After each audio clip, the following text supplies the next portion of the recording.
At number 4, it's an American legend. M1 Garand. Type, semi-automatic rifle. Country of origin, United States. Caliber, .30-06. Cartridge capacity, 8 rounds. Muzzle velocity, approximately 2,838 feet per second. Rate of fire, 30 rounds per minute. The Garand has become an icon of the greatest generation of Americans. It's the rifle that won World War II. The M1 was the first semi-automatic rifle issued as the standard small arm of the U.S. Army. It was designed by Canadian engineer John Cantius Garand. A true maverick, he built the machines that tooled his weapons. John Garand is working for Springfield Arsenal and comes up with this idea of a semi-automatic weapon. And by about 1932, they've hit on a workable design.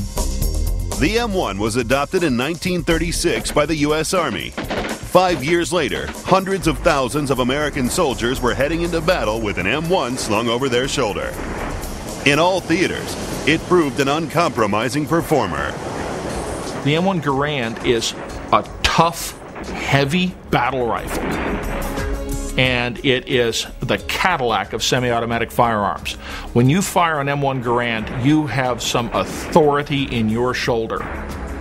It allows you to come around that corner or burst in that door or cross that street and have at your fingertips 8 rounds to influence the battle without having to break your point of aim and reload. You've got 8 rounds to deal with the enemy. He's got 1. Throughout the Second World War, the M1 defended the thin red line, often proving the difference between victory and defeat. The M1 rifle was the first successful semi-automatic battle rifle issued in any quantity that was rugged enough, accurate enough to dominate the battlefield. It worked in the Pacific in sandy conditions. It worked well in the jungles. It was used in North Africa, Sicily, Italy, and across France all the way into Germany. But the Garand did have an Achilles heel. Its 8-round clip made a distinctive sound when ejected, a feature that cost many GIs their lives. When you fire that last round, the clip automatically ejects with a really audible pinging sound, and everybody and their brother knows that you're empty. But GIs soon turned the dreaded ping to their advantage.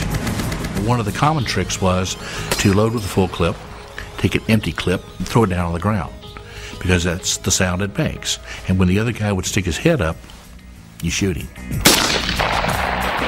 But despite its limitations, the Garand continued to see service.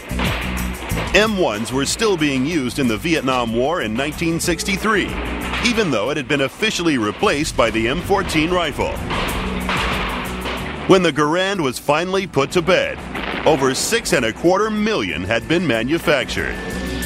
General George S. Patton at the end of World War II stated that it was perhaps the greatest battle implement ever devised. That's quite a bit to say about a foot soldier's rifle when you've got atomic bombs and you've got 4-engine bombers and parachute divisions and artillery and everything. The Garand scores high in innovation and combat effectiveness. Handling and accuracy are good, but service length is average, leaving the M1 at number 4 in our list.